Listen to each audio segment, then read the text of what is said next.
Kakapasok nga lamang ng balita mga ka-trending, aktres na si Jacqueline Jose pumanaw na.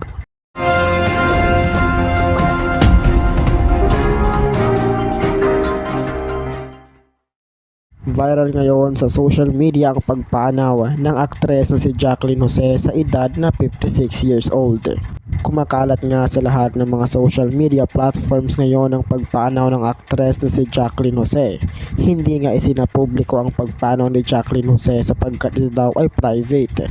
Igalang na lamang daw ang desisyon ng pamilya kung bakit ito hindi isinapubliko. Talaga nga namang nagluluksa ngayon ang mundo ng showbiz sa pagkawala ng aktres na si Jacqueline Jose. Huli nga siyang napanood sa FPJ's Ang Probinsyano nitong mga nakaraang linggo sa isa sa mga episode nito. Madami ding mga pelikulang nagawa itong si Jacqueline Jose kasama rin ang komedyanteng si Vice Ganda. Nagpapasalamat nga ang mga netizen sa mga alaalang iniwan ni Jacqueline Jose sa mundo ng showbiz. Bukod pa nga doon ay talagang nagluluksa ang mga netizens sapagkat wala na daw magaling o nalagasan daw ng isa sa magagaling umarte ang mundo ng showbiz ngayon sa pagkawala ni Jacqueline Jose. Madami nga rin siyang iba't ibang nagawang pelikula, comedy man, horror o kaya naman ay drama.